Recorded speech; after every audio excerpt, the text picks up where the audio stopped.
I've been struggling over the last couple of weeks and thinking about what I wanted to say amongst my peers, what I feel are the sort of like the bellwether, where are we at, why are we where we're at, and where is it that I think we're going, not on a technical level, but on a social level. Because in the beginning, this is a system that's about people, about human beings and our interactions with each other, and those things are inherently political, and they're political in different ways based on the jurisdictions and cultures that we grow up in.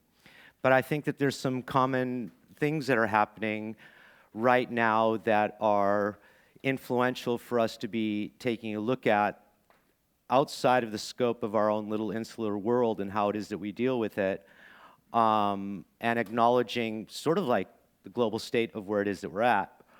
And the only thing that I could think of with where we're at is like what the actual fuck is going on at the moment. I've always seen Bitcoin and our movement as sort of like an economic apocalypse nerd cult. You know, that's the messianic religious side of Bitcoin, that, you know, we're like here because everything else is falling apart and collapsing, and shorting Bitcoin is part of that sort of like active worship in the church of where we're at. And everywhere that we look right now, every single government, every single corporation, every single activity at the moment on social media seems to be everybody shooting themselves in the goddamn fucking foot. And here it is that we come from this like this idealistic community that cypherpunks write code and we build these tools, and everybody, just like Vlad most commonly now, again, is talking about the next billion people, and I'm like wondering like where are those billion people going to come from? Because I think that we're in a collective state of apathy, just like what? It seems that whatever protest movement for any social or cultural value or economic change is met with actual physical violence against citizens pretty much everywhere it is that you look in the West.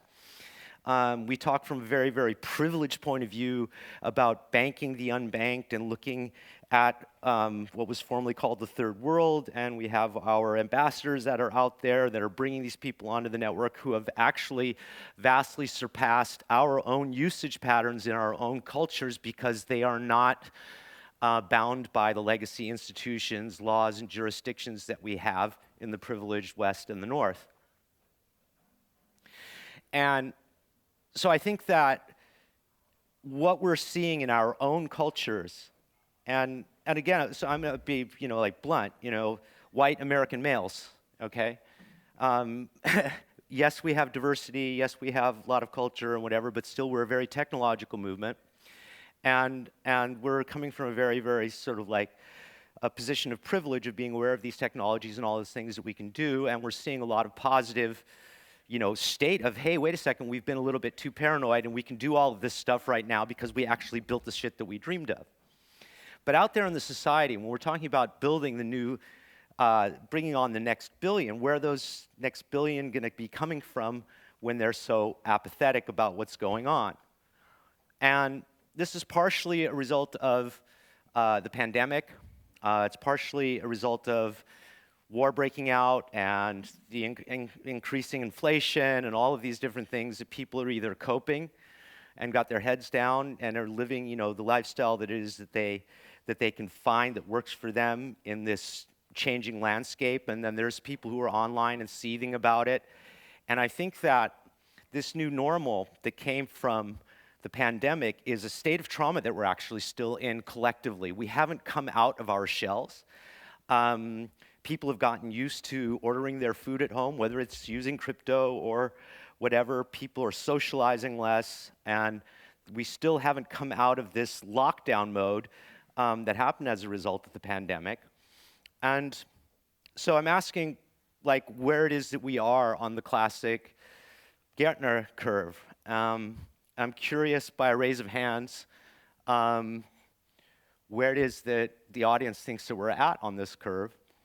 Are we at the peak of inflated expectations by a show of hands? Are we currently in a trough of disillusionment? Okay, so nobody from the first one, and a little bit here activity there.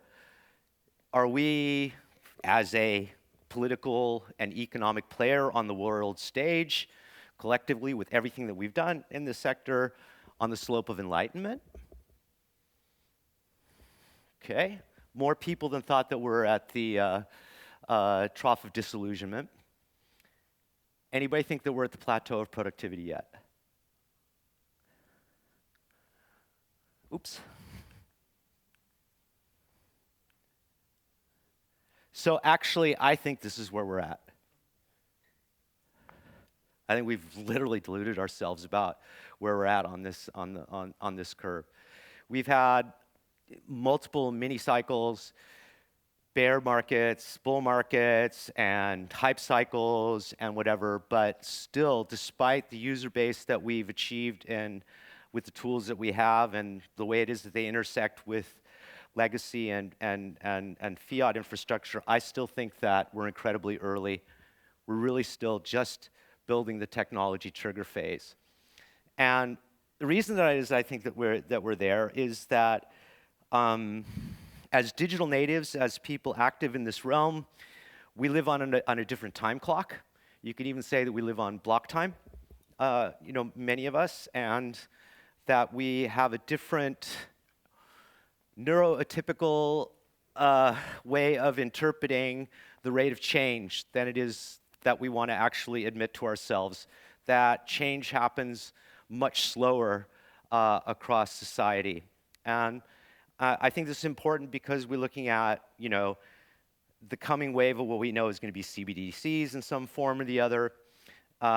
We can see a general trajectory of where it is that we're in this landscape of, cat and mouse with what's existing and what it is that we're building.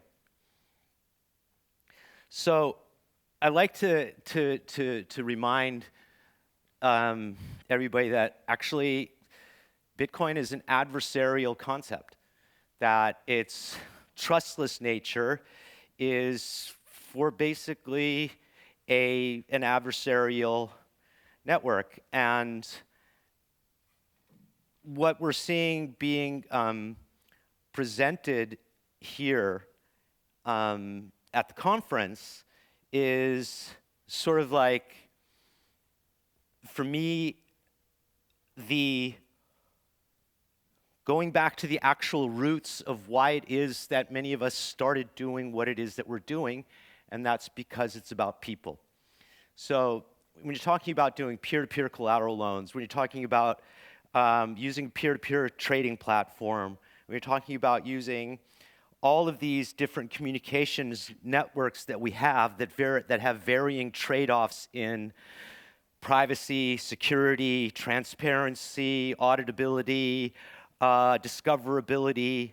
We have competing protocols. There's a huge amount of experimentation that is happening at the moment, and we're living through essentially a period of digital deflation, and we're watching large centralized systems in real time react to the inherent conflicts of centralized databases and moderating how it is that humans communicate with each other. The problems that we have on Twitter, how it is that they're being addressed by Nostr and also now with Blue Sky.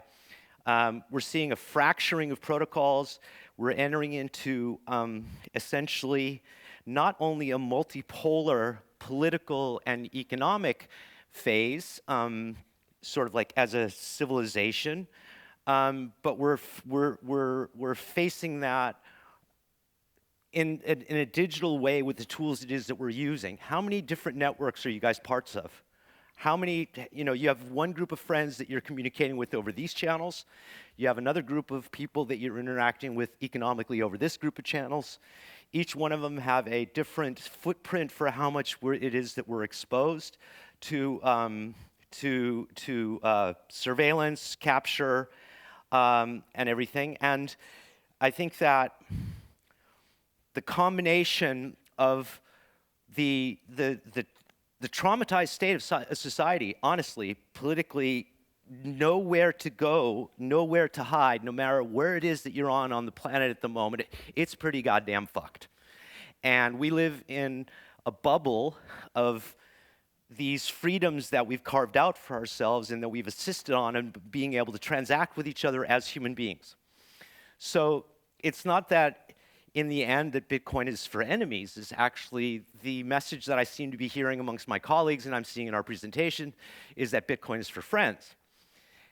And that we need to step out of, I think there's a clear message in everything that's being presented here that we need to step out of the level of paranoia it is that we've had about who it is that we are and what it is that we do, and accept that there is a window of opportunity here where we can push the usage of our tools forward and just use them because we can. I'm not so sure that civilization, culture, society in a large scale is anywhere close to actually understanding and accepting and implementing the things that we're using for ourselves right now. I think we're really, really early on that curve, and recognizing that, I think, gives us a certain amount of bandwidth to exit that self-imposed sort of bubble of feeling, you know, repressed and attacked and whatever. It's sort of like a calm in the eye of the storm sort of a thing, sort of approach. I don't know how much we owe to our fellow man is what I'm saying very, very carefully, and wondering how much it is that we owe to ourselves and the people it is that we actually know. And that living an example without the evangelism of trying to like publicly convince people of the absolute certainty of these tools being the way it is the world's going to run, I'm not confident of that, to be honest. And I don't think that most of my colleagues and peers are completely convinced that this is the end game. It's just one step along the way of maintaining what it is that we want to do with each other. And it could be that we're using different things and different systems as it is that the world moves forward in this adversarial environment. And it's just the best that we have right now, and it's pretty damn fucking good. Thank you so much for everybody that works on moving our technology forward. Thanks to everybody that is part of this community that gives us a place to talk and think about these things. And I would like to then say thank you and open up for questions.